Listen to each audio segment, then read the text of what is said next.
সম্মানিত ব্যক্তিবর্গ, সামনে বসা মুসলমান ভাইরা, পর্দার আড়ালের সম্মানিতা মা এবং বোনেরা, এটা যেহেতু গোবিন্দগঞ্জ একটা পুরাতন ঐতিহ্যবাহী হাই স্কুল, শিক্ষক শিক্ষিকা মণ্ডলী, প্রশাসনের যে ভাইগুলো আছেন, বিশেষ করে ট্রাফিকের দায়িত্বে যারা নিয়োজিত আছেন, দল মত জাতি বর্ণ ধর্ম নির্বিশেষে আজকের এই অনুষ্ঠান, এটা কি শুধু মুসলমানদের না? হাদা বায়ানুল লিন্নাস হুদাল লিন্নাস, মানুষ পদবাচ্যে যারা বিবেচিত তাদের জন্য আজকের এই অনুষ্ঠান। আমাদের জীবনে যত কাজ আছে সবচাইতে ভালো কাজ আল্লাহর নিকটে কোরআনে কারিমের অনুষ্ঠান, যদি এখান থেকে শিক্ষা নিতে পারি যে আল্লাহ আমাদেরকে নিয়ে এসেছেন অল্প কিছু সময়ের জন্য কোরআন শুনতে, খুশি হয়ে বলছে আলহামদুলিল্লাহ। দরুদ আর সালাম পড়ছি আমাদের নবী মুহাম্মদুর রাসূলুল্লাহ সাল্লাল্লাহু আলাইহি ওয়াসাল্লামের প্রতি, যাকে আদর্শ পেয়ে আমরা খুশি, কিন্তু অনেকে এখনো পর্যন্ত খুশি হতে পারেনি। বিষয়টা প্রাসঙ্গিক, এই জন্য আমি নিয়ে আসলাম। বাংলাদেশে বহু মানুষ এমন আছেন, তারা আল্লাহর কথা বললে নামাজ, রোজা, হজ, যাকাত, এই যে চারটার কথা বললাম, এগুলো বিধানকার, এগুলোর সব হুকুম আল্লাহ দিয়েছেন, মানুষ পালন করতে রাজি আছে। এই কথা বললে তো সমস্যা ভাই, যেভাবে দাঁড়িয়ে আছেন বসে আছেন শুনতে পারলে হবে, শোনেন কি বলছি। এই দেশে যেহেতু এই রোগটা আছে, এই জন্য আমি বাঁচাতে চাই আপনাদেরকে। রোগের ঔষধ দরকার, ঠিক মতো ঔষধ না পড়লে রোগ ভালো হবে না।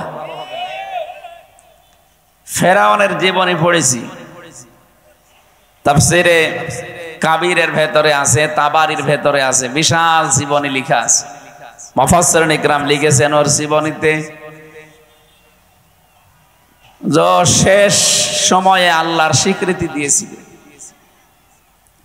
ও বলেছিল আন্নাহু লা ইলাহা ইল্লাল্লাযী আমানাত বিহি বানু ইসরাঈল ওয়া আনা মিনাল মুসলিমিন। আমি ঈমান আনলাম ওই আল্লাহর উপরে, যে আল্লাহর উপরে ঈমান এনেছে বানি ইসরাঈলরা, আমি তো মুসলমান। দেখেছেন শেষ পর্যন্ত বলেছে ওয়া আনা মিনাল মুসলিমিন, আমি মুসলমান।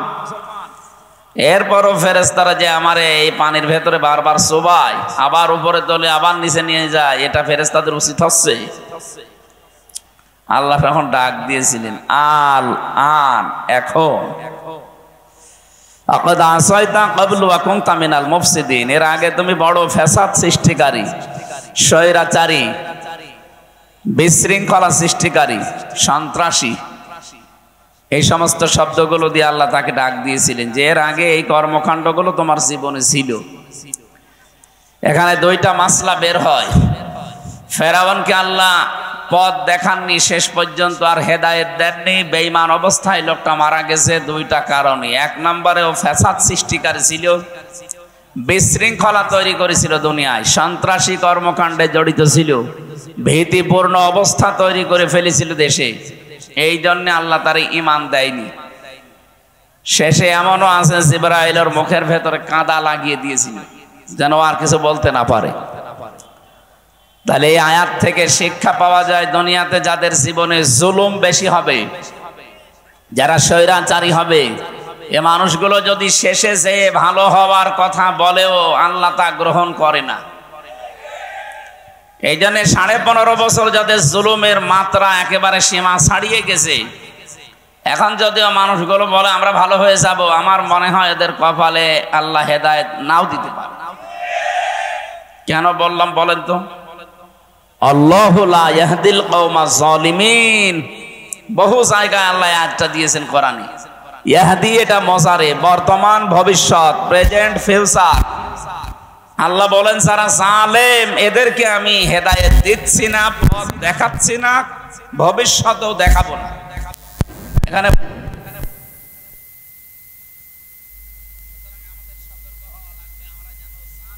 না যায়, যদি আমার জীবনে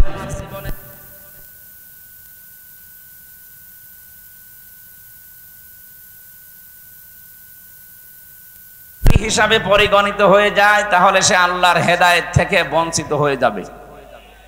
কথা বুঝতেছেন? দ্বিতীয় নাম্বার, ফেরাউনকে হেদায়েত না দেওয়ার পেছনে কারণ হচ্ছে এই লোকটা আল্লাহর স্বীকৃতি দিয়েছিল, কিন্তু ওই জামানায় যিনি প্রেরিত পুরুষ, আল্লাহর পাঠানো নবী এবং রসুল হযরতে মূসা কালিমুল্লাহ, তার স্বীকৃতি সে মরণের আগেও দেয়নি।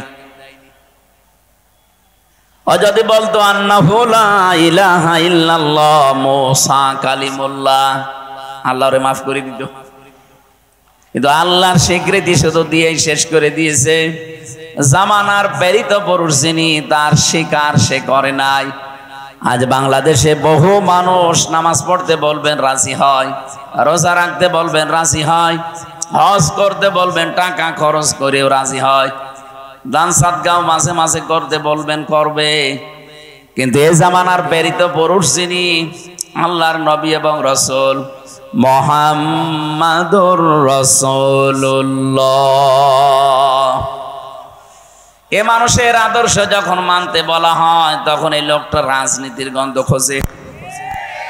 কথা বুঝতেছে? আমি কি বেশি বলে ফেললাম? এরকম মানুষ দেশে নেই?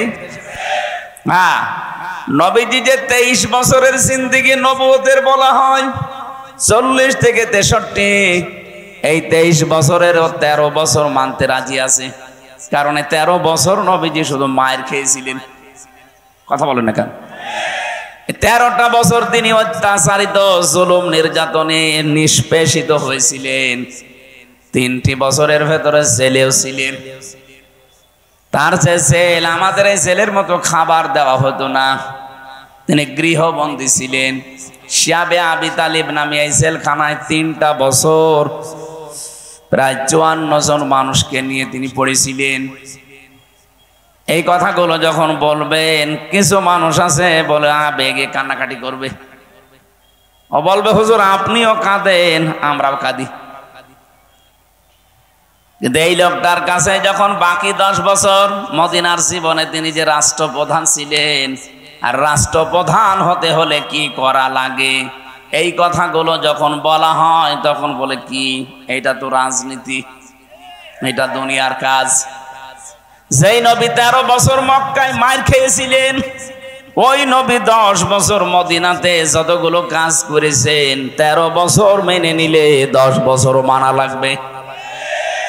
ওই 10 বছরে যেহেতু তিনি রাষ্ট্রপ্রধান ছিলেন, রাষ্ট্রের সর্ব অধিনায়ক ছিলেন, রাষ্ট্রের প্রধান হওয়ার জন্য যে কাজগুলো করা লেগেছিল, মদিনাতে যাওয়ার পরেই তিনি ইহুদি খ্রিস্টান আর মুশরিকদের সাথে সন্ধি করেছিলেন।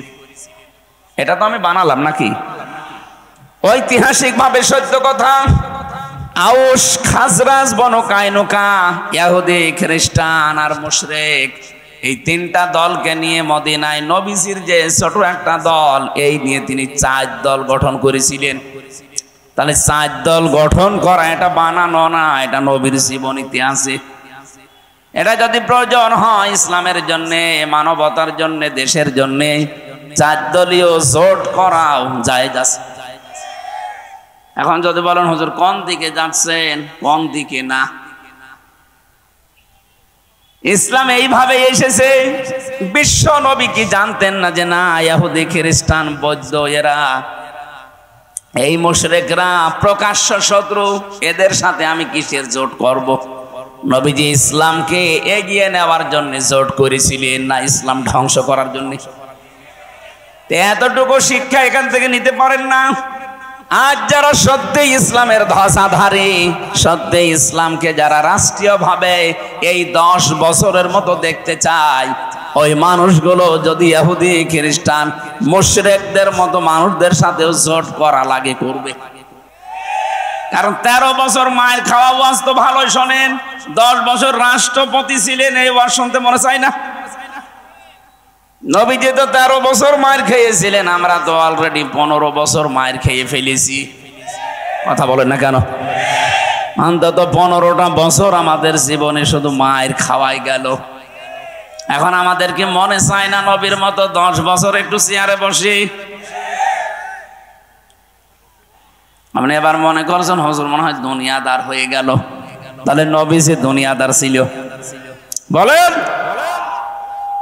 বিশ্ব নবী যদি 10টা বছর চেয়ারে বসার পর রাষ্ট্রপ্রধান হয়ে 10 বছরে কোরআন দিয়ে মদিনা চালানোর পরে তিনি ঘোষণা দিয়েছিলেন খায়রুল কুরুনি করনি, আমার যুগ শ্রেষ্ঠ যুগ। আমার তো মনে হয় বাংলাদেশে যদি 10টা বছর কোরআনে কারিম দিয়ে যোগ্য এবং সৎ এ মানুষ দিয়ে চালাতে পারেন, এদেশে 10 বছর পরে শুনতে পারবেন খায়রুল কুরুনি করনি। ওইটা শোনার জন্যই তো আমরা চাই। শুধু সৎ মানুষ হলে হবে না, যোগ্য হওয়া লাগবে। এ বাংলাদেশে 15.5 বছরে আমরা সৎ মানুষ অনেককে দেখেছি, কিন্তু সৎ মানুষগুলো যোগ্য না হওয়ার কারণে তার ওই জায়গাটা ঠিক রাখতে পারে নাই। আমি ঝিনাইদহ এক জায়গায় একটিও তার বাড়িতে গিয়েছিলাম নাস্তা করার জন্যে। উনি চা দেওয়ার পরে এমন একটা ফ্রিজে চা দিয়েছে নিচে ভাঙা, আমি দেখেই হেসে ফেলেছি। তো জ্ঞানী মানুষ বুঝে ফেলেছে, বলে হুজুর কেন হাসেন? আমি জানি আমি একটা টিয়নো ওসির উপরে আমার মান একটা থানায়, ওসি পর্যন্ত আমার স্যার বলে ডাকে। এত বড় একটা থানার দায়িত্বে আমি আছি, আর আমি আপনাকে চা দিলাম ফ্রিজ ভাঙা, এই জন্য আপনি হাসেন। গতকালকে সকাল 11টার দিকে আমার কাছে 8 লাখ টাকা এসেছিল, শুধু একটা সই করলেই দিয়ে দিত। আমি দেইনি। লোকটা সৎ কিনা আর আসতে বলেন? কিন্তু সৎ থাকার পরও ঝিনাইদহের ওই জায়গাটা দুর্নীতি মুক্ত করা তার একার জন্য সম্ভব হয়নি, কারণ আশেপাশে যা আছে সবই অসৎ, সবই চরিত্রহীন। উনি বলছিল আমি এইটা না নেওয়ার কারণে হয়তো ব্যক্তিগতভাবে শান্তিতে আছি, আমি এই যে হারামটা নেইনি, হারামটা নিলে এরকম পিরিচ একটা না 1000টা পিরিচ আমি আজকে নিয়ে আসতে পারতাম। কিন্তু এই হারাম কাজটা ছেড়ে দিয়ে আমার পরিবারে, আমার ছেলে মেয়ে, আমার স্ত্রী, এর ভেতরে একটা আলাদা শান্তি আল্লাহ আমাকে দিয়েছে, যেটা হারাম ইনকাম করলে পাওয়া যায় না। কথা বুঝেছেন? তাহলে হারাম ইনকামে আপনার পরিবারের সদস্যগুলো পর্যন্ত, পরবর্তী প্রজন্ম যারা আসবে তাদের ভেতরে প্রভাব পড়ে, ওরা পর্যন্ত চরিত্র থেকে চরিত্রহীন হয়ে যায়। এজন্য আশা করছি এদের সুখে শান্তিতে রাখার জন্য যারা হারাম ইনকামের দিকে পা বাড়ান, আপনি থামবেন। কারণ হারামকে আল্লাহ ধ্বংস করেন, জায়েজকে আল্লাহ, বৈধকে আল্লাহ বৃদ্ধি করে দেন। ইয়ামাহাকুল্লাহুর রিবা ওয়া ইউরবিস সাদাকাত। আল্লাহ পাক বলেন এই পৃথিবীতে যত সাদকা আছে, বৈধ জিনিস আছে, এগুলো আমি দিনের পরে দিন বরকত দিতে থাকি, বৈধ করি, বৃদ্ধি করি। আর যত হারাম কাজ আছে, অবৈধ জিনিস আছে, সুদ আছে, এগুলো ধ্বংস করি। এই 15.5 বছরে যারা বৈধ অবৈধ দেখা দেখি নেই, বাবা শাহজালাল সব হালাল, এভাবে করে যারা সম্পদের পাহাড় তৈরি করেছিলেন, কি হলো আপনার সম্পদ বলেন তো? কোথায় আপনি এখন? আগস্টের 5 তারিখের পরে ঢাকার রাজপথে 8 কোটি 10 কোটি 15 কোটি টাকা দামের গাড়ি রাস্তায় পড়ে আছে, মালিক নেই। মালিক অবশ্যই আছে, পরিচয় দেওয়ার মতো কায়দা নেই। কথা বলেন না কেন? কারণ মালিক যদি বলে এটা আমার, বলবে এর কাগজপত্র কই? 15 কোটি টাকাতে একটা গাড়ি কিনতে হলে যেটা দেওয়া লাগে রাষ্ট্রকে, ওইটা দিয়েছিস। ক্ষমতা ছিল, পাওয়ার, এই গাড়ি ঢুকিয়েছিস। এই জন্য পরিচয়ও দিতে চাই না, আর জানে ওখানে গেলেই বিপদ আরো বাড়বে, ও গাড়ি যাচ্ছে যাক। কি হইলো আপনার এই টাকা? 15 কোটি, একটা মানুষের সারাটা জীবন চলে যাওয়ার কথা। আপনি বৈধভাবে অবশ্যই এটা কেনেননি, অবশ্যই এটা কিনতে গিয়ে আপনি অবৈধ পথ বেছে নিয়েছিলেন। কিন্তু যারা বৈধ পথে ছিল তাদেরকে বহু জায়গা থেকে বঞ্চিত করার পরেও এই মানুষগুলো এই 15.5 বছর পরে এখনো মাথা খাড়া করে দাঁড়িয়ে আছে। আমি আশা করব এখান থেকে আপনি শিক্ষা নেবেন। যে কটা বোঝানোর জন্য পর্যন্ত আসলাম, এই পৃথিবীতে আপনি নামাজ রোজার মতো আল্লাহর বিধান যেভাবে মানেন, রাসূলুল্লাহ এই জামানার প্রেরিত পুরুষ, তাকে শুধু 13 বছর না 23 বছরই আপনাকে মানা লাগবে। 13 বছর মানতে আপনার আপত্তি নেই, আমিও জানি। 10 বছর মানতে আপত্তি আছে, কারণ এই জায়গায় গেলে আপনার অনেক কিছু হাত ছাড়া হওয়া লাগতে পারে। এই 10 বছরের ভেতরে বিশ্বনবী মাত্র 8 বছর রোজা রেখেছিলেন। কয় বছর বলেন বলেন? এই 8টা বছরে তাও ফরজ রোজা তিনি 2টা অলরেডি ছেড়ে দিয়েছিলেন। একটা বদরের ময়দানে 17 রমজান, আর মক্কা বিজয়ের দিন 18 রমজান। 2টা রোজা তিনি ফরজ রোজা ছেড়ে দিলেন। অত ইচ্ছাকৃত ভাবে কেউ ফরজ রোজা বাদ দিয়ে দিলে, কেউ ভেঙে ফেললে, তার 2 মাস একাধারে 60টা রোজা করা লাগে। কথা বুঝতেছেন? 59টা করার পরে যদি আপনি একটা বাদ দেন, আবার 2 মাস করা লাগবে। আবার 59টা করার পরে যদি একটা বাদ দেন, আবার 60টা করা লাগবে। কত কঠিন বিধান রোজার! অথচ ইসলাম কায়েমের জন্য বিশ্বনবী 2টা ফরজ রোজা পর্যন্ত বাদ দিয়ে দিয়েছিলেন। নবীজি ইসলাম ধ্বংস করার জন্য রোজা বাদ দিলেন, না ইসলাম এগিয়ে নেওয়ার জন্য? আজ যদি এরকম পরিস্থিতি আসে, ইসলামকে এগিয়ে নেওয়ার জন্য রোজার মতো ফরজ বিধানও বাদ দেওয়া লাগে, মুসলমান তাই করবে। এটা নবীর পন্থা। বিশ্ব নবী এই 10 বছরে তিনি 17 ওয়াক্ত ফরজ নামাজ বাদ দিয়ে দিয়েছিলেন। খন্দকের যুদ্ধে 4 ওয়াক্ত নামাজ তিনি বাদ দিয়েছেন। তিনি যেটা করলেন সেটাকে আন্দাজে করেছেন না আল্লাহর ইশারা ছিল? বলেন বলেন? তাহলে আজ বাংলাদেশে যদি ইসলাম কায়েমের জন্য ইসলামী আন্দোলন করতে গিয়ে ফরজ নামাজও বাদ দেওয়া লাগে, জায়েজ আছে? আরো আসতে বলেন। তাহলে আমরা যারা শুধু 13 বছর মানতে রাজি, বাকি 10 বছরের কথা বললে রাজনীতি মনে করেন, দুনিয়ার কাজ মনে করেন, আল্লাহর কসম আপনার মরণ হবে ফেরাউনের মতো। আমি আপনাকে বাঁচার জন্য এটা বললাম, এখন আপনি কি করবেন ভাবেন। ওই জামানার প্রেরিত পুরুষ ছিল হযরতে মূসা, এখনকার যিনি প্রেরিত পুরুষ কিয়ামত পর্যন্ত নবী আর রাসূল, তিনি মুহাম্মাদুর। জবান খুলে বলেন মুহাম্মাদুর। আল্লাহ আমাদেরকে সহজ কথাটা সহজে মেনে নেওয়ার তৌফিক দেন, বলেন আমিন। আমি জানি অনেক মানুষ এখনো এই সেন্সে ফিরে আসে না। এরা নামাজ পড়া, রোজা রাখা, হজ করা, দান সাদকা করতে রাজি আছে। রাসূলের যে আদর্শ, উনি যা যা করেছেন ইসলামের জন্য, ইসলাম ধ্বংসের জন্য না, ইসলামকে আরো এগিয়ে নেওয়ার জন্য। এই কথা বলতে গেলে তখন আপনি দুনিয়ার কাজ মনে করেন, রাজনীতি মনে করেন, দলীয় কাজ মনে করেন। কেন? আপনার চাইতে ইসলাম আমার বোঝা কম আছে নাকি? এই জন্য যারা একামতে দিনের দায়িত্ব সত্যিকার অর্থে পালন করে, মানুষগুলো বুঝে শুনে এই কাজ করে। তারা যদি নামাজ কাজা করে ইসলাম কায়েমের জন্য, রোজা বাদ দেয় ইসলাম কায়েমের জন্য, যদি জট করে ইসলাম কায়েমের জন্য। এক কথা বলেন না কেন? কারণ ভালো করে আমরা জানি, ইসলাম যদি এদেশে কায়েম হয়, কোরআনে কারীম যদি এদেশে এজহার করা যায়, এজহার মানে বিজয় করা, প্রতিষ্ঠিত করা, দাঁড় করানো। মান করাল কোরআনা ফাস্তাজহারাহু, যে ব্যক্তি কোরআন পড়ে আর কোরআনকে বিজয় করার জন্য চিন্তা ভাবনা করে, চেষ্টা চালায়, ফাহাল্লা হালালাহু ওয়া হারামা হারামাহু, এর ভেতরে হালালকে হালাল জেনে মেনে নেয়, হারামকে হারাম জেনে ছেড়ে দেয়, আদখালাহুল্লাহুল জান্নাহ, আল্লাহ তাকে জান্নাতে দিয়ে দিয়েছে। না আপনি সুবহানাল্লাহ বলেন মানে? আমার প্রশ্ন হচ্ছে, আদখালা ইয়াদখিলু এটা মজারে না মাজি? এটা মাজি, অতীতের শব্দ।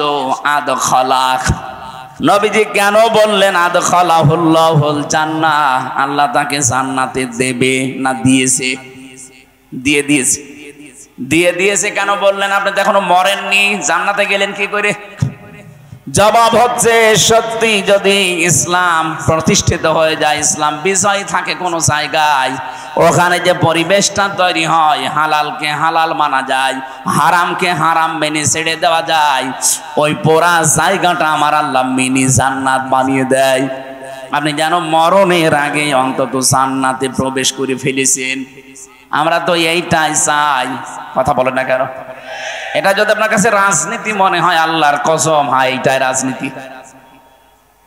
আমি তো এমন একটা পরিবার, সমাজ, রাষ্ট্র চাই যেখানে হালালকে হালাল জানার পরে মেনে নেওয়া যায়, যেখানে হারামকে হারাম জানার পরে ছেড়ে দেওয়া যায়। সেরকম পরিবেশ এখনো বাংলাদেশে কায়েম হয়েছে না।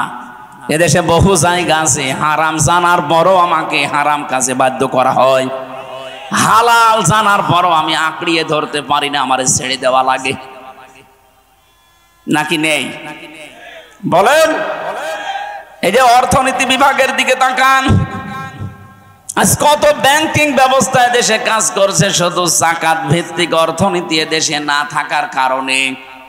এটা যদি রাষ্ট্রীয়ভাবে কায়েম থাকতো, যাকাত, আল্লাহর কসম, সুদ ভিত্তিক যত ব্যাংক সব বন্ধ হয়ে যেত। এটা নিয়ে আমাদের কোনো মাথা ব্যথাও নেই, কোনো চিন্তা ভাবনাও নেই। অনেকেই মনে করি আছি এ আর কি, এ তো দুনিয়ার কাজ। কে বলিস আপনাকে? 1 টাকা সুদের সাথে যদি কেউ জড়িত হয়ে যায়, ও যেন নিজের আপন মায়ের সাথে জেনা করে। আপনি টের পাচ্ছেন কি বললাম? এটা ঘৃণিত কাজ। যত খারাপ চরিত্রের মানুষ হোক, নিজের মায়ের সাথে জেনা করা মানুষ আমি আজ পর্যন্ত পাইনি। পেয়েছেন? অথচ অহরহ আমরা অনেক নামাজি, মুসল্লি, হাজি পর্যন্ত এই কাজে এখন জড়িত। জানে না, না জেনে হয়তো জড়িত হয়, অথবা জেনে অনেকে করছে। এই যে টাকা ছেড়ে রাখে যারা, টাকা আসে মাসে মাসে 1000 টাকা দিলে 1200 টাকা করে পায়, 200 টাকা লাভ। উনি হয়তো লাভ মনে করে, ইন্টারেস্ট মনে করে নিচ্ছে, অথচ এটা সুদ। আসতে বলেন। এই সুদ যারা খাচ্ছেন তারা মায়ের সাথে অলরেডি জেনা করে আসলেন। আপনি হয়তো না জেনে করছেন, এখন তো জানলেন। কি কথা বলেন না কেন? অনেক মানুষ কিন্তু এখন কানের ভেতরে হয়তো আঙ্গুল দিয়ে আছে, অথবা এদিক ওদিকে তাকিয়ে আছে, ওর ধান্দা আছে আমি জানি না তাই মানি না। দাঁত খুলে ফেলবে আল্লাহ। জানেন না মানে? ইসলামের কোন বিধান যদি কেউ জানে কিন্তু মানে না, তার একটা গুনাহ হবে, কারণ সে জানার ফরজ আদায় করে ফেলেছে, মানার ফরজ তার আদায় হয়নি। গুনাহ হবে কয়টা? আরো জোরে জবাব দেন। ইসলামের কোন বিধান আপনি জানেনও না, মানেনও না, আপনার ডবল গুনাহ হবে। আপনি জানেনও না একটা গুনাহ, মানেন না আর একটা গুনাহ। আপনি জানেন না কেন? সুতরাং আজকে তো অলরেডি যেভাবেই হোক, কানে আঙ্গুল দিয়ে হোক, এদিকে ওদিকে তাকিয়ে হোক, বুঝে শুনে ফেলেছেন যে টাকা ছেড়ে রাখে, টাকা আসে, এটা সুদ। জানেন না? অন্তত এখন তো জানলেন। এটা জানার পরে তো এখন বিশ্বাস করতে পারেন নবীর এই কথা আছে, মায়ের সাথে কিন্তু জেনা করার গুনাহ উঠতেছে আমল নামায়। আপনি না খেয়ে মরে যান, তাও এই কাজে এখন থেকে আর থাকা যাবে না। এই যে এই গোবিন্দগঞ্জ বাজারে বহু দোকানদার আছে, নামাজও পড়ে, রোজাও রাখে, হজও করে এসেছে, অথচ দোকানে দোকানে টাকা ছেড়ে রেখেছে, মাসে মাসে 200 টাকা করে লাভ হয়। এটা ছেড়ে দেওয়া লাগবে। কারা কারা সত্যি ছেড়ে দেবেন? হাত তোলেন তো। এত মানুষ সুদ খায় এলাকায়, নাউজুবিল্লাহ। এই দাড়িওয়ালা মানুষ, আপনাকে বুঝে শুনে হাত তুললেন নাকি আন্দাজে? আন্দাজে, ঠিক আছে। বুঝে শুনে হাত তুলবেন, আন্দাজে হাত তুলবেন না।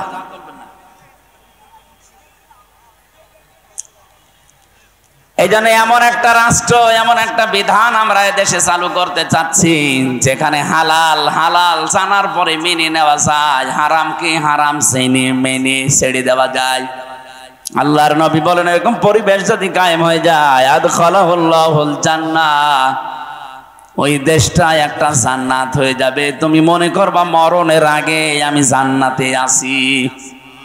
অশাফাআহু ফি আশারাতিন মিন আহলি বাইতিহি, কুল্লুহুম ক্বাদ ওয়াজাবাত লাহুন নার, তোমার শাফায়াত গ্রহণ করা হবে এমন 10টা মানুষের পক্ষে যাদেরকে আল্লাহ জাহান্নামে দেবে, ফাইনাল হয়ে গিয়েছিল। এমন মানুষের পক্ষে সুপারিশ করে আপনি জান্নাতে নিয়ে আসতে পারবেন। এখানে আলেম যারা আছেন তাদেরকে বলছি, আপনাকে জাহান্নামে দিয়ে দেওয়ার পরে ওখান থেকে আল্লাহ বের করে নিয়ে আসবে, এ কথায় হাদিসের ভাষায় নেই। অসাফাহু ফি আশারাতিম মিন আহলি বাইতিহি কুল্লুহুম ক্বাদ ওয়াজাবাত লাহুন নার, যাদের উপরে জাহান্নাম ওয়াজিব হয়ে গিয়েছিল যে জাহান্নামে তারা যাবে, কিন্তু এরকম মানুষকে আপনি সুপারিশ করে ওই জায়গা থেকে ফেরত নিয়ে আসতে পারবেন। আমরা অনেকে এই হাদিসটা বলার পরে বলি যারা জাহান্নামে চলে গেছে এমন 10 জন মানুষকে আপনি নিয়ে আসতে পারবেন না, এ কথা এই জায়গায় নেই। আমি আলেমদেরকে আরো বলছি হাদিসটার শেষ যে শব্দগুলো আছে এগুলো নিয়ে আরো চিন্তা ভাবনা করবেন, কারণ হাজারো মানুষ এই ধান্দায় আছে, সুদ খায়, জেনা করি, ঘুষ খায় আর যাই করি, জাহান্নামে যদি আল্লাহ দেয়ও নাই 10 বছর থাকবো, এরপরে তো আল্লাহ বের করে দেবে। 20 বছর তাই জাহান্নামে থাকলাম, যখন আল্লাহ বের করে দেবে ওই সময় একবারে হাউসে কাউসারের পানি দিয়ে গোসল করে আগে যে হামজা ছিলাম ওই রকম হামজা হয়ে যাব, তাহলে জীবনে গুনাহ ছাড়বে। বলেন, কোরআনে কারিমে বহু জায়গায় আছে যদি আপনি ইচ্ছা করে কোন গুনার কাছে আঞ্জাম দেন, জানেন যে এটা কবিরা গুনাহ, যেমন মানুষ হত্যা করা। মানুষ হত্যা করা কি গুনাহ? আরো জোরে বলেন। ওমাই ইয়াকতুল মুমিনাম মুতাআম্মিদান ফাজাযাউহু জাহান্নাম। সূরা নিসার 93 নম্বর আয়াতে আল্লাহ জানিয়েছেন, কোন মানুষ যদি ইচ্ছা করে কোন মুমিনকে হত্যা করে, আপনি একেবারে নিরপেক্ষ দৃষ্টি দিয়ে বলেন তো 2024-এর 5 আগস্টের আগ পর্যন্ত এদেশে যত মানুষ হত্যা হয়েছে ইচ্ছা করে না অনিচ্ছা করে? অনিচ্ছায় 2-1টা মরতে পারে, ইচ্ছা করে সবগুলো। কেউ হয়তো ক্ষমতায় টিকে থাকার জন্যে, আর কেউ হয়তো ক্ষমতায় কাউকে টিকিয়ে রাখার জন্য। বৈধ অবৈধ দেখেননি, আদালত কর্তৃক কোনো সার্টিফিকেটও আপনার হাতে নেই যে তাকে মেরে ফেলো, অথচ আপনি মেরে ফেললেন। এই যে মুতাআম্মিদান, ইচ্ছা করে যারা মানুষ হত্যার সাথে জড়িত, সে যেই হোক, অন্যান্য ধর্মে যারা আছে তারা তো ফি নারি জাহান্নামা খালিদিনা ফিহা, ইহুদি, খ্রিস্টান, বৌদ্ধ, মুশরিক যারা আছে, ওরা মারা গেলে ওদের কোনো বিচার নেই, হিসাবও নেই। এই ভালো করে বুঝবেন, ওদের কোনো বিচার নেই, হিসাব নেই। এই যে যতগুলো জাতির নাম বলছি, ওরা মরিয়ে গেলে জাহান্নাম, কোনো হিসাব হবে না ওদের। এটা কি মানেন? তো মুসলমান ছাড়া অন্য কোন জাতির কোনো হিসাব হবে? কারণ তাদের যে হিসাব নেবে যেটা দিয়ে ওইটাই নেই। নাম কি? ইমান। ইমান বলেন বলেন। ইমানই নেই, ওর হিসাব বিচার কি দিয়ে করবে? বিচার তো করা হয় ওই লোকটার যার ইমান আছে কিন্তু ইমানে ভেজাল আছে। বলেন, ইমানটা পরিপূর্ণ নেই, এই জন্যই তো ইচ্ছা করে আপনি মানুষ মেরে ফেললেন। সুতরাং কালকে অ্যাডভোকেট সাহেব সাইফুল ইসলাম আলিফ ভাইকে যারা মেরে ফেলেছেন, সে যেই হোক, ওই মানুষগুলো চির জাহান্নামী। আল্লাহ ঘোষণা দিয়েছেন ফাজাযাউহু জাহান্নাম, এর প্রথম পুরস্কার আল্লাহ দেবে জাহান্নাম। জাযা মানে পুরস্কার, প্রতিদান। আল্লাহ প্রতিদান হিসাবে আপনাকে জাহান্নামে দেবে মানুষ হত্যার সাথে যেই জড়িত। 2 নম্বরে খালিদান ফিহা, চিরকাল আপনাকে থাকা লাগবে। আমি আবার ক্লিয়ার করার জন্য বলছি, মুসলিম বাদ দিয়ে দুনিয়ায় যত জাতি আছে ওরা মারা গেলে বিনা হিসাবে, বিনা বিচারে জাহান্নাম। ফতোয়া যদি বের করতে পারেন এর ভেতর থেকে বলেন যে ওদের হিসাব হবে, বিচার হবে। বিচার আর হিসাব আল্লাহ যেটা দিয়ে করবেন ওইটাই তো নেই, ইমান নেই। কি নেই বলেন? তার মানে মুসলিম বাদ দিয়ে পৃথিবীর 4,500 জাতির মানুষ আছে। প্রত্যেকটা জাতির মানুষ মারা গেলে ওদের কোনো হিসাবের ব্যবস্থা নেই, বিচার নেই। বিনা হিসাবে, বিনা বিচারে জাহান্নাম। বিচার করবে তো তখন যখন তার ভেতরে ইমানের কোনো গন্ধ পাওয়া যায়। কিন্তু ইমানটা থাকার পরও যারা ইচ্ছা করে আল্লাহর নিষিদ্ধ কাজকে বৈধ মনে করে পালন করছে, এই মানুষটার সমস্যা। আল্লাহ পাক বলেন খালিদান ফিহা, চিরকাল তাকে জাহান্নামে থাকা লাগবে। এতটুকুই না, অগদিবাল্লাহু আলাইহি ওয়া লা'নাহু ওয়া আ'আদ্দা লাহু আযাবান আযীমা। কয়েকটা শাস্তি আল্লাহ তার জন্য নির্ধারিত করলেন। এক নম্বরে প্রতিদান পুরস্কার জাহান্নাম, 2 নম্বরে চিরকাল থাকবে, 3 নম্বরে আল্লাহ রেগে থাকবে, 4 নম্বরে আল্লাহ লানত বর্ষণ করবে, 5 নম্বরে যন্ত্রণাদায়ক আযাবের ভেতরে রাখবে। বলেন নাউজুবিল্লাহ। এখন প্রশ্ন হচ্ছে এরা কয় বছর পরে বের হয়ে আসবে নাকি বলেন? সূরা জুমারের 20 নম্বর আয়াত, আফামান হাক্কা আলাইহি কালিমাতুল আযাব আফা আনতা তুনকিযু মান ফিন্নার। শব্দের দিকে খেয়াল করে একটু পড়েন। আফা আনতা, আফামান হাক্কা আলাইহি কালিমাতুল আযাব, যার উপরে আপনার প্রতিপালকের আযাব নির্ধারিত হয়ে গেছে, ফায়সালা হয়ে গেছে যে জাহান্নামে যাবে। আফা আনতা, নবী আপনি কি পারবেন তুনকিযু মান ফিন্নার, ওই লোকটাকে আগুন থেকে বের করে নিয়ে আসতে? কে বলছেন? কাকে বলছেন? আমি মনে হয় বোঝাতে পারিনি। এই যে কথাটা আল্লাহ বলছেন নিজে, কাকে বলছেন? নবীজিকে। আফা আনতা, সরাসরি হে নবী আপনি পারবেন তুনকিযু মান ফিন্নার, ওই লোকটাকে জাহান্নাম থেকে বের করে নিয়ে আসতে আপনি পারবেন? তার মানে আপনিও পারবেন না। এটা প্রশ্নবোধক চিহ্ন, ইন্টারগেটিভ সেন্টেন্স। এটা নবীজিকে যদি আল্লাহ কথা বলতে পারে, কিসের হামজার? হামজার বাবা বলেন তো।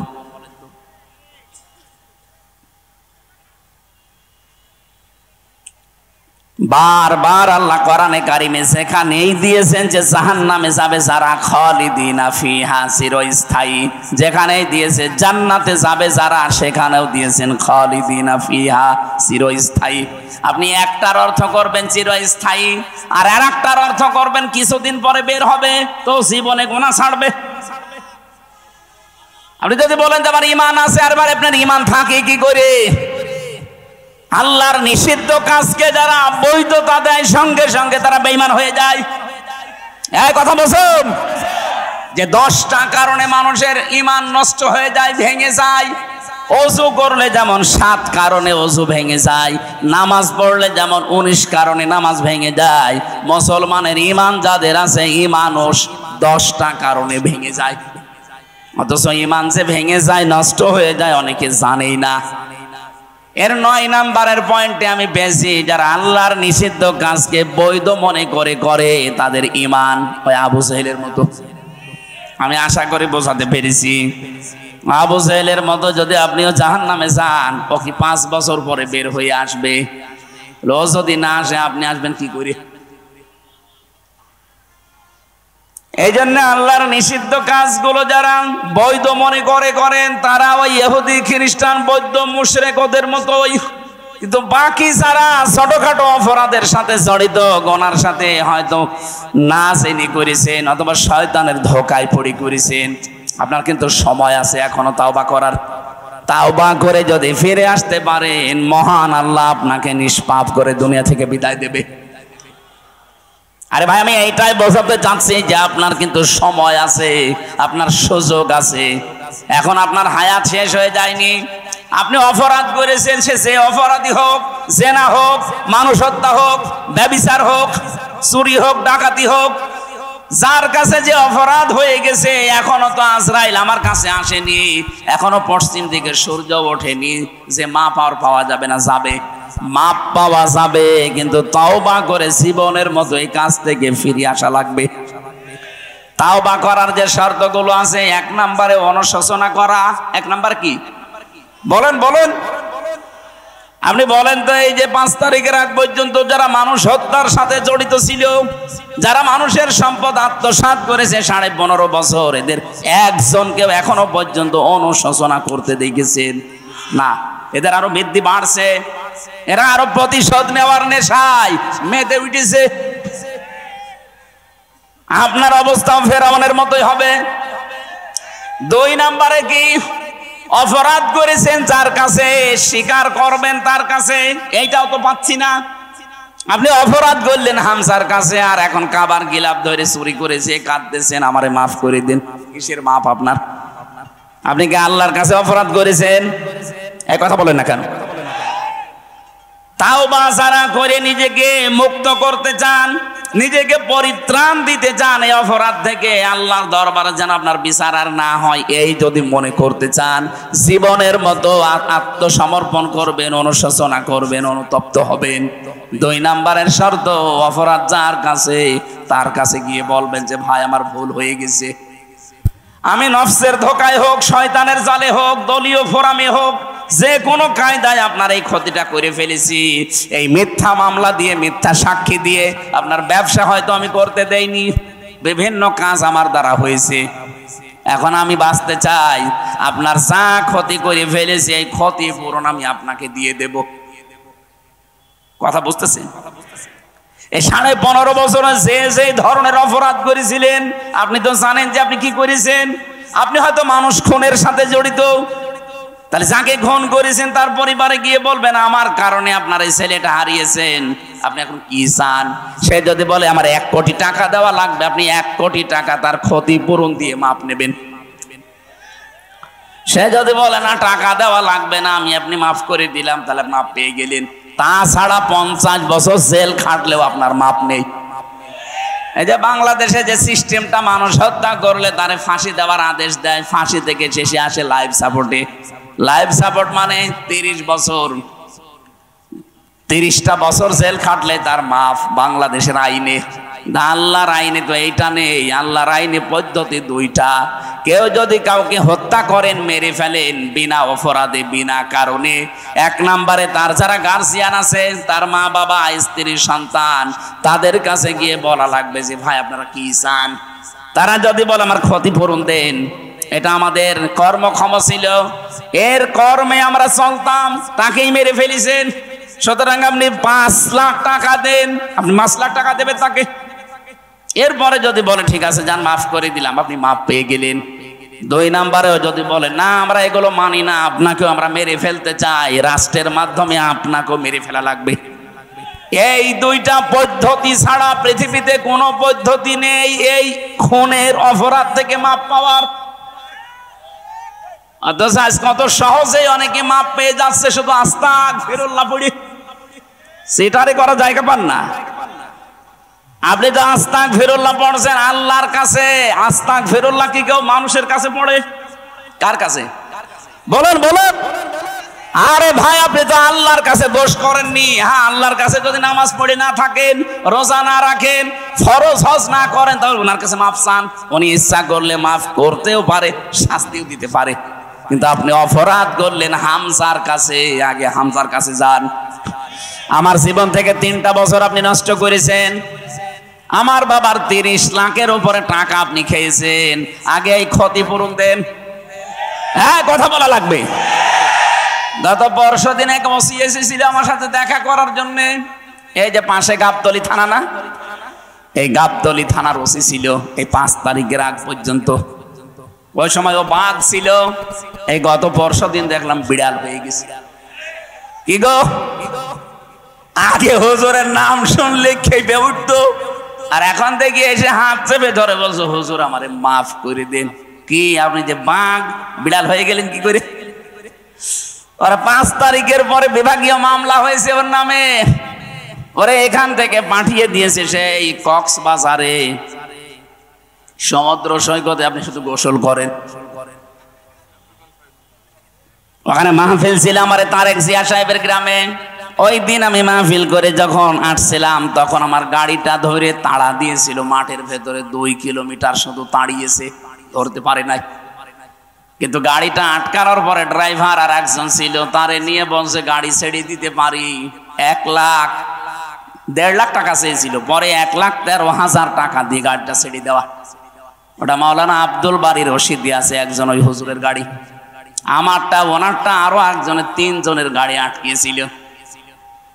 এই দিন এসে এই সিরাজগঞ্জ গোল চত্বরে এসে দেখা করে বলছে, হুজুর আমার মাফ করে দিন। আমি মাফ করে দিতে পারি, আমার অসুবিধা নেই মাফ করতে, কিন্তু আগে টাকা ফেরত দিন। হ্যাঁ, অসুবিধা কি, আপনি টাকা ফেরত দেন, মাফ দিয়ে চলে যান। টাকা দেবেন না, শুধু মাফ করে দেন, ইয়ার কি মারা যায় কেমন না? 15.5 বছরে আপনার জন্য কত মানুষ এই বাজারে ব্যবসা করতে পারে নাই, কত মানুষকে বিনা কারণে মিথ্যা মামলা দিয়ে ধরিয়ে দিয়েছেন, মিথ্যা সাক্ষী দিয়ে জেল খাটিয়েছেন। এখন যে যদি মাফ করে দেন, কিসের মাফ? এই যে ক্ষতি করে দিলেন 10 লাখ টাকার আগে টাকা ফেরত দেন। আমি তো মাফ করব তখন যখন আমার বাবার 30 লাখ টাকা পাবো, আর 3 বছর আপনি জেলে থাকবেন। আমরা সবাই এরকম মাফ চাই না, তাহলে বাংলাদেশ ভালো হবে। আগামীতে যারা চেয়ারে বলবে দরকার নেই, শুধু আস্তাগফিরুল্লাহ হবে না, টাকা ফেরত দেওয়া লাগবে ওসির মতো। ওসি এখন দেখি প্রতিদিন যোগাযোগ করছে বাড়ি ভাইয়ের সাথে। আজকেও আমার সাথে দেখা হয়েছিল, বলছে ভাই কি করবো, বারবার বলছে 6-9 করেছে, সে টাকা তো গেছে, আপনি মাফ করেন। কিসের মাফ গো? আগে টাকা দেন, এরপরে মাফ চান। আমি মনে হয় কথা বোঝাতে পেরেছি। সুতরাং এই কাজগুলো যারা করেছেন, 2 নাম্বার তো এইটা। 3 নাম্বার, জীবনে আমি আর এরকম কাজ কোনোদিন করব না, এরকম অটল সিদ্ধান্ত নিয়ে টিকে থাকা, এর নাম তাওবা। তাহলে আপনাকে কিয়ামতে আল্লাহ এই বিচার আর করবে না, দুনিয়ায় মাফ করে দেবে। জোরে বলেন সুবহানাল্লাহ। আল্লাহ আমাদেরকে যেন এইভাবে দুনিয়ার জীবন চালানোর তৌফিক দেন, বলেন আমিন। আজকে আমরা যে তেলাওয়াত করেছি, একটা পরিচিত আয়াত, 5টা বিষয়ের ভেতরে লুকিয়ে আছে। আমরা তাফসীর আকারে ওই 5টা বিষয় সামনে খোলাসা করব, তাহলে বুঝবেন যে আয়াতের উপরে আপনি আছেন কিনা। সূরা বাকারা 208 নাম্বার আয়াত। আজকের বাংলা অর্থ হচ্ছে প্রবেশ করো। কি করো? বলেন বলেন, কোথায় প্রবেশ করবেন? থানাতে, হ্যাঁ, আদালতে, এই স্কুলে? কোরআনে কারীম বলছে, ইয়া আইয়ুহাল্লাযীনা আমানু,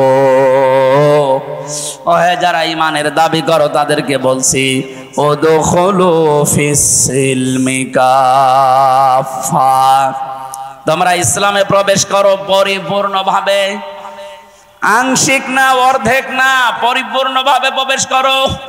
ওয়ালা তাত্তাবিউ খুতুওয়াতিশ শাইতান, শয়তানের পদাঙ্ক অনুসরণ করবা না। ইন্নাহু লাকুম আদুউম মুবিন, অবশ্যই সে তোমাদের সকলের প্রকাশ্য শত্রু। এটা বাংলা অর্থ ছিল। এবার সে আয়াতের ব্যাখ্যায় যাচ্ছে।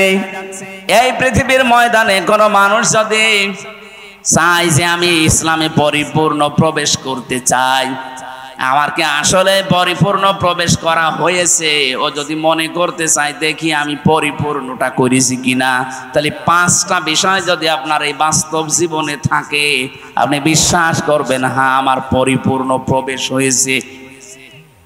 1 নম্বরে আত্মসমর্পণ। 1 নম্বর কি? 1 নম্বরে আপনাকে আত্মসমর্পণ করা লাগবে। 2 নম্বরে ইখলাস। 3 নম্বরে লেনদেনের মুআমালাত, মুআশারাত যেটা বলা হয়, এটা আপনার ঠিক থাকা লাগবে। 4 নম্বরে বিশুদ্ধ আকীদা লাগবে। 5 নম্বরে উত্তম চরিত্র লাগবে। এবার আসেন, এই 5টা বিষয় যদি আপনার জীবনে মেনে নিতে পারেন, তাহলে আপনি বিশ্বাস করতে পারেন যে হ্যাঁ এই আয়াত আমি মানতেছি, আমি ইসলামে পরিপূর্ণ প্রবেশ করেছি। আর যদি দেখেন না 4টা আছে, 1টা নেই, তাহলে এখন আপনি ইসলামে পরিপূর্ণ প্রবেশ করেননি, এই আয়াত আপনার মানা হয়নি। কিয়ামতে এই আয়াতই আপনার বিরুদ্ধে দাঁড়াবে। বলেন নাউজুবিল্লাহ। এখন যে আদেশগুলো আসতেছে, আদেশগুলো কার? আরো জোরে বলেন কার? আল্লাহ পাক আদেশ দিচ্ছেন, প্রথমে আত্মসমর্পণ করো। এটা কার কাছে করবেন, কিভাবে করবেন? আমাদেরকে যিনি শিখিয়েছেন, এটা সূরা বাকারার 131-32 নাম্বার আয়াতে এই তথ্যগুলো আছে। রব্বুল আলামিন বলেন, ইয ক্বালা লাহু রাব্বুহু আসলিম ক্বালা আসলামতু লিরাব্বিল আলামিন। সন্তানেরা শেখে তার বাবার কাছ থেকে, তার দাদার কাছ থেকে। আমরা যেহেতু এই পৃথিবীতে হযরতে আদম আলাইহিস সালাম আমাদের আদি পিতা, আর আমাদের জাতির পিতা ইব্রাহিম। কথা বলেন না কেন? মুসলিম জাতির পিতাকে আমাদের বাবা তিনি, সেই হিসাবে আমরা মুসলিম জাতির পিতা হিসাবে ইব্রাহিমকে যারা মেনে নিয়েছি, তাদের অবশ্যই উচিত তাদের বাবার কাছ থেকে আত্মসমর্পণ শেখা। তিনি গাছের মাথায় বসে কোড়াল দিয়ে কাঠ কাটছিলেন। আল্লাহ পাক ফেরেশতা পাঠিয়ে বললেন, আসলিম ইয়া ইব্রাহিম, হে ইব্রাহিম আত্মসমর্পণ করো। তিনি ওখান থেকেই বলেছিলেন, মাবুদ এই জায়গায় আত্মসমর্পণের কি আছে? আল্লাহ পাক বলেন, এখানে আমার একটা বিধান আছে, সেটা তোমার জন্য সুন্নাহ আদর্শ হয়ে থাকবে। তোমার ওখানেই বসে খাতনা করো কোড়াল দিয়ে। গাছের মাথায় তিনি খাতনা করে বলেছিলেন, ক্বালা আসলামতু লিরাব্বিল আলামিন, মহাবিশ্বের প্রতিপালক যিনি, আমি তার কাছে আত্মসমর্পণ করলাম। এই দিন থেকে শুরু হয়েছে, তাকান, আমাদের জাতির পিতা হযরত ইব্রাহিম আলাইহিস সালাম, এই দিন থেকে শুরু হয়েছে কিয়ামত পর্যন্ত তার সন্তান হিসাবে আমরা যারা দাবি করি, 50টা জিনিস মানা লাগে জীবনে ইব্রাহিম নবীর। তার ভেতরে এইটা একটা, যে আমরা খাতনা করি। আমরা যারা তার সন্তান হিসাবে দাবি করি, মুসলমান হিসাবে, ইব্রাহিম নবীর একটা সুন্নাহ আদর্শ খাতনা করা, এটা আমরা করি না এখন? কথা বলে না কেন?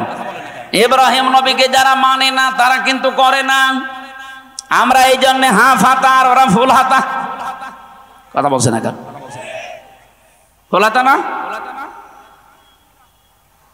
আমার জেলের প্রথম যাওয়ার পরে যাকে পেয়েছিলাম, দেবদুলাল, এই জেলার, ওকে দেখলেই কয়েদিরা বলতো ফুল হাতা আসতেছে। ফুল হাতা মানে মুসলমানই দেয়নি। আর আমরা যারা মুসলমানি দিয়েছি, আমরা কি ফুল হাতা না হাফ হাতা? হাফ হাতা। এটার দ্বারা বিজ্ঞানের অনেকগুলো উপকার আছে। আজ অনেক হিন্দু পর্যন্ত গোপনে গোপনে ডাক্তারকে দিয়ে আগা কেটে ফেলছে। কেন? কারণ এটা যতক্ষণ পর্যন্ত এই যে বোঝা অবস্থায় থাকবে, এর ভেতরে অনেক জার ময়লা মাটি তৈরি হবে, অনেক অসুখ বিসুখ হওয়ার সম্ভাবনা বেশি। এটা যখন খোলা থাকবে ততক্ষণ পর্যন্ত আপনার অসুখ বিসুখ ময়লা মাটি ওখানে আটকাবে না। আরো বাকি যেগুলো আছে এই পরিবেশে বলার মতো না, বললাম না? যতগুলো উপকার করেছেন হযরত ইব্রাহিম আলাইহিস সালাম আমাদের সন্তান হিসাবে, তার ভেতরে এইটা একটা, উনি খাতনা করেছিলেন। আত্মসমর্পণ কাকে বলে দেখেন, যেখানে যে অবস্থায় আছেন সেখানে আল্লাহর বিধান আসতে দেরি প্রশ্ন কোনোদিন করেননি যে আল্লাহ কেন করব, কোনোদিন করেননি। এই জন্য কেউ যদি ইসলামে প্রবেশ করতে চায়, ইব্রাহিম আলাইহিস সালামের মতো কোনো প্রশ্ন ছাড়া বিনা প্রশ্নে আল্লাহর বিধান সামনে আসলে সে যেন মেনে নেয়, মাথা নত করে, স্যালেন্ডার করে। তাহলে বুঝবেন আমি একটা মানলাম।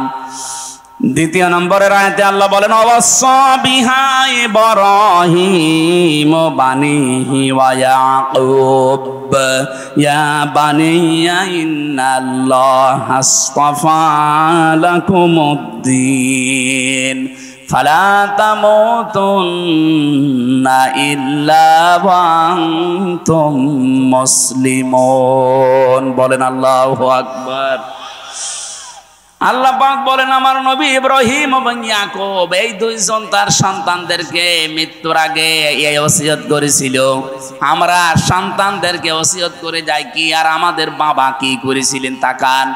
আজকে থেকে, এখন থেকে সিদ্ধান্ত নেন, জীবনের শেষ মুহূর্ত যখন এসে যাবে, যদি সময় পায়, আমাদের যিনি জাতির পিতা ইব্রাহিম এবং ইয়াকুব আলাইহিস সালাম, এরা যেভাবে সন্তানদেরকে ওসিয়ত করেছিলেন, আমাদের সন্তান প্রজন্মকে এই ওসিয়ত আমরা করে যাব। তিনি বলেছিলেন, ইয়া বনাইয়া, হে আমার কলিজার টুকরার সন্তান, ইন্নাল্লাহা আসতাফা লাকুমুদ্দিন, অবশ্যই আল্লাহ তোমাদের জন্য মনোনীত করেছেন দিন হিসাবে। কি? এখনো পর্যন্ত আল্লাহ বলেননি ইন্নাল্লাহা আসতাফা লাকুমুদ্দিন, তোমাদের জন্য মনোনীত করেছেন দিনকে। দিন কি? এই জবাব আল্লাহ দিয়েছেন সূরা আলে ইমরানের 19 নম্বর আয়াতে। দিন কি? ইন্নাদ-দীনা ইনদাল্লাহিল ইসলাম। দিন হিসাবে আল্লাহ তোমাদের জন্য একটা ধর্মকে মনোনীত করেছেন, তার নাম ইসলাম। তার নাম কি? আরো জোরে বলেন। সুতরাং 4500 ধর্ম দুনিয়ায় আছে, এর ভেতরে শুধুমাত্র কেবলমাত্র একমাত্র মনোনীত আল্লাহর কাছে ইসলাম। আমরা যারা ইসলামে আছি খুশি হয়ে বলেন আলহামদুলিল্লাহ, আর একবার বলেন আলহামদুলিল্লাহ। জবান ছেড়ে যারা ইসলামে আছেন তারা বলেন আলহামদুলিল্লাহ। এটা যে কত বড় নিয়ামত আমরা পেয়েছি, যারা অন্য ধর্মে আছে তারা টের পাচ্ছে। পৃথিবীর প্রত্যেকটি ধর্মে আজ শান্তির নামে অশান্তি চলছে, শুধুমাত্র ইসলাম এই ধর্মের ভেতরে অশান্তির কোনো বাক্য নেই। যেখানে যাবেন সেই জায়গায় শুধু শান্তি। এমনকি ঘরটা, কোন মেয়ে লোক যদি তার স্বামীর জন্য নিজের ঘরটাকে শান্তিপূর্ণ করে রাখতে পারে, কোলাহল মুক্ত, নয়েজ মুক্ত, গোলমাল মুক্ত, আওয়াজ মুক্ত রাখতে পারে, বিশ্বনবী জানিয়েছেন কিয়ামতের দিন হযরতে খাদিজার মতো ওই মহিলার জন্য আল্লাহ একটা ঘর নয়েজ মুক্ত বানিয়ে রাখবেন। সম্মানিত মা বোন যারা এসেছেন, শুধু নামাজ পড়া আর রোজা রাখা এই দুইটা ইবাদত না, শুধু বোরকা পরে, কালো বোরকা পরে ঘোরা ইবাদত না। আপনার স্বামী যখন বাইরে থেকে আসবে, কর্মজীবন শেষ করে আসবে, দিনের কাজ মানবতার কাজ করে যখনই বাড়ি আসবে, বাড়ি আসার পরে যে ঘরে থাকে এই ঘরটা যেন একটা কোলাহল মুক্ত হয় এরকম বানিয়ে রাখবেন। আওয়াজ মুক্ত, নয়েজ মুক্ত, গোলমাল মুক্ত, একেবারে নিঃশব্দ নিস্তব্ধ একটা ঘর, শান্ত নির্মল একটা ঘর তাকে উপহার দেবেন। এটা করতে আপনাকে কাজ করা লাগবে। এই কাজটা যদি আপনি সত্যি ঘরকে নির্মল শান্ত পরিবেশের স্বামীর জন্য বানিয়ে রাখতে পারেন, আল্লাহ আপনার জন্য খাদিজার মতো জান্নাতে একটা নয়েজ মুক্ত ঘর বানিয়ে রাখবে। বলেন সুবহানাল্লাহ। যত মেয়ে লোক এসেছে যাদের স্বামী আছে, স্বামীদের জন্য আল্লাহ পাক খাদিজাতুল কুবরার মতো ঘরটাকে যেন বানিয়ে রাখার তৌফিক দেন। যে কথাটা বোঝাচ্ছিলাম, দিন হিসাবে আল্লাহ একটা যেহেতু মনোযোগ করেছেন, অন্যান্য দিনে ধর্মে যারা আছেন আমরা দাওয়াত দেই, আহ্বান জানাই। পৃথিবী আজ প্রমাণ করে ফেলেছে এই দিনে আজ শান্তির একমাত্র ধর্ম ইসলাম। আমি আপনাকে ইসলাম এখনই কবুল করতে বলছি না। ইসলাম কবুল করার জন্য যেটা পড়তে হয় আমাদের আল্লাহর বাণী আল কোরআন, এটা আপনি বাংলায় কিনে পড়েন, পড়াটা একবার পড়ে দেখেন, আপনাকেও ইসলামে দীক্ষিত হতে বাধ্য করবে। কথা বুঝতেছেন? যিনি ধরা পড়েছে যে চিন্ময় কৃষ্ণ দাস, এ লোকটার কয়েকদিন আগের যে বক্তব্যগুলো দেখেছেন, উনি বারবার হিন্দুদেরকে আহ্বান জানিয়েছিল যে আপনারা সন্তান বেশি নেন, বেশি বেশি সন্তান নিতে থাকেন। আমরা অনেকেই সংখ্যালঘু হয়ে আছি, এদেশে বেশি বেশি সন্তান নিয়ে আমরা সংখ্যা গরিষ্ঠ হয়ে যাব। এদেশে 96% মুসলমান আর বাকি 4% অন্য জাতি। সেখানে বৌদ্ধ আছে, ইহুদি আছে, খ্রিস্টান আছে, ওগুলো বাদ দিলে হিন্দু খুব বেশি হলো 2.5% হবে। এই 2.5% যদি ওরা জন্ম নিয়ন্ত্রণ বাদ দিয়েও যদি সন্তান নিতে থাকে, 96% হতে কত সময় লাগবে বলেন তো? কব্বরে চলে যাবে না?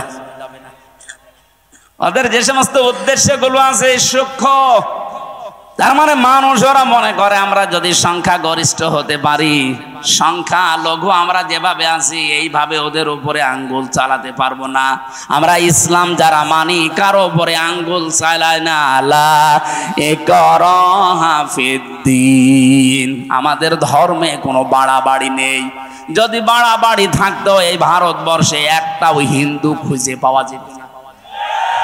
1-2 দিন আমরা শাসন করি না, বছরের পর বছর এই পুরা ভারতবর্ষ আমরা মুসলমানেরা শাসন করেছিলাম। যদি আমাদের ধর্মে সত্যিই বাড়াবাড়ি থাকতো, কাড়াকাড়ি থাকতো, একটা হিন্দু বেশি থাকতো না।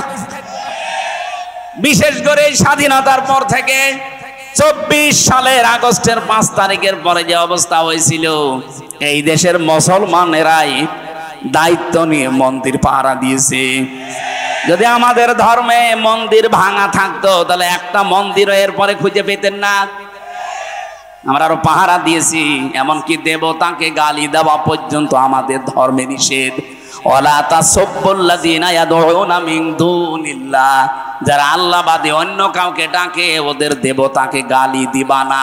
কে বলছে বলেন? পৃথিবীর সবচাইতে বড় পরধর্ম সহিষ্ণু জাতি এই মুসলমান। এই জন্য ভারতবর্ষে এখনো হিন্দু আছে, ওরা জোর করে জয় শ্রীরাম বলায়, অথচ আজ পর্যন্ত জোর করে কালেমা পড় নাই, মেরে ফেলবো। কোন ইতিহাস এই পৃথিবীতে আমার জানা নেই। আপনার জানা থাকলে বলেন তো। আপনি বিশৃঙ্খলা তৈরি করার জন্য, সূক্ষ্ম ষড়যন্ত্র করার জন্য যাদের প্রলোভনে কাজগুলো করছেন আপনারা থামবেন। এই বাংলাদেশে এখন যে অবস্থায় আছি, সত্যি কথা বলছি, এটা কিন্তু ইন্ডিয়া না, এটা বাংলাদেশ। এখানে কোন ষড়যন্ত্র আর এদেশের ৯৬% মুসলমান সফল হতে দেবে না। সে গোপনে করেন আর প্রকাশ্যে করেন, যতক্ষণ পর্যন্ত আমাদের মুসলমানেরা মুনাফিকি না করবে। আমি জানছি এগুলো করার পেছনে অনেক মুসলমান মুনাফিক নামধারী পেছনে কলকাঠি নাড়াচ্ছে। যারা বলে যে আমাদের স্বামী স্ত্রীর সম্পর্ক, তারা এই কথা বলে না কেন? যারা বলে আমাদের স্বামী স্ত্রীর সম্পর্ক, আসলেই তো তাই। আপনারা দুই বোন একসাথে গেছেন, কেউ স্বামীর বাড়ি, কেউ দুলাভাই বাড়ি। এই দেশ থেকে যারাই বাইরের দেশে যায়, তারা এই দেশে মাসে মাসে রেমিটেন্স পাঠায়। তারা রেমিটেন্স যোদ্ধা। আজ ৩ মাস হয়ে গেল দুই বোন গেছেন, একটা টাকাও পাঠান না। আমরা কি করে চলবো? আশা করছি টাকা পাঠাবেন। আমরা চাই না যে টাকা পাঠাক। দুই বোন মিলে, কেউ দুলাভাইয়ের বাড়ি, কেউ স্বামীর বাড়ি, অন্তত পকেট মারা টাকাগুলো তো পাঠানো যায়। আমরা জামা রাখলে আমাদের জামার পকেটে টাকা থাকে না, তা আপনারা কি করছেন? পকেটও মারে। দুইজন মিলে আমি চাই, এ দেশের মানুষেরা চায় যত ঋণের বোঝা দিয়ে গিয়েছেন অন্তত রেমিটেন্স পাঠান। 3 মাসে যদি 1 লাখ করেও পাঠাতেন, তাও 3 লাখ। একটা টাকাও আমরা এখনো পাইনি। আমরা ঋণের বোঝায় জর্জরিত, আর আপনি বসে বসে চা খাবেন আর ষড়যন্ত্র করবেন। এ দেশের মানুষ কিন্তু 2024-এর 5 আগস্টে আর নেই। এক কথা বলুন, এখন কি নভেম্বর মাসের 27 তারিখ চলছে, আর 1 মাস 3 দিন পরে দেশের চিত্রই পাল্টিয়ে যাবে। 25 সালে যাব আমরা। আর আমার মনে হচ্ছে বাংলাদেশ 25 সালে যাবে, কোরআনের হাতে দেশ আল্লাহ দিয়ে দেবে। এ দেশ কোরআনের হাতে যাক, আমরা চাই না। ডাক্তার আব্দুর রহিম সরকার কোরআনে কারিম বুকের ভেতরে নিয়ে সংসদে যাবে, এটা চান কিনা? কারা কারা চান দেখি? লিল্লাহি তাকবীর।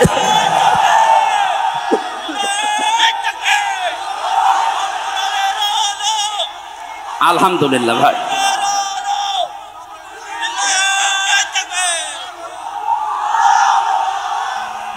ঠিক আছে ভাই, কথাগুলো যেন ঠিক থাকে। হযরতে ইব্রাহিম, হযরতে ইয়াকুব, দুইজন নবী তাদের মরণের আগে সন্তানদেরকে বলেছিলেন, আল্লাহ তোমাদের জন্য নির্বাচিত করেছেন, মনোনীত করেছেন ধর্ম হিসাবে ইসলামকে। কাকে?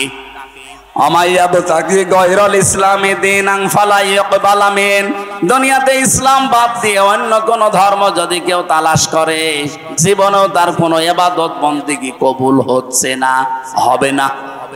এই জন্য আহ্বান জানাবো, এলাকায় যদি অন্য ধর্মের কেউ থাকেন, আপনারা আমাদের ধর্মীয় গ্রন্থগুলো পড়েন। 1 দিন 2 দিন 5 দিন না, বছরের পরে বছর পড়তে থাকেন। টনি বেলাওয়ারের ছোট শালিকা লরেন বু 3 বছর কোরআনে কারিম স্টাডি করার পরে শেষ পর্যন্ত এত বড় শিক্ষিতা মেয়েরাও মুসলমান হয়ে গেছে। আমরা চাপ দেইনি, নিজে পড়ে নিজের বিবেকের তাড়নায় মুসলমান হয়ে গেছে। আমরা চাই এই বাংলাদেশে অন্যান্য ধর্মের যারা আছেন, মুসলমান সহ, আল্লাহর কোরআন পড়েন, বোঝেন, আপনিও বাধ্য হবেন আল্লাহর ইসলাম এই শান্তির ধর্মে আসতে। আল্লাহ পরের কথা জানিয়েছেন, এই দুইজন নবী তাদের সন্তানদেরকে জানিয়েছিল, ফালা তামুতুন্না ইল্লা ওয়া আনতুম মুসলিমুন। তোমরা মুসলমান না হয়ে মরবা না। এইজন্য এই দেশে যদি মুসলমান হয়ে টিকে থেকে মরতে চায়, আল্লাহর বিধান দেখা লাগবে। কথা বলেন না কেন? তাছাড়া আপনি মুসলমান হয়ে টিকে থাকতে পারবেন না। আজ আল্লাহর বিরুদ্ধে, রাসূলের বিরুদ্ধে, ইসলামের বিরুদ্ধে, মানবতার বিরুদ্ধে দেশে কাজ হবে। আর যদি মনে করেন যে যা কষ্ট করুক গা লা ইলাহা ইল্লাল্লাহ, আল্লাহর কসম আপনি মরণের আগে বেঈমান হয়ে যাবেন। কারণ ওই পরিবেশ যখন কায়েম হবে তখন টিকে থাকতে পারবেন না।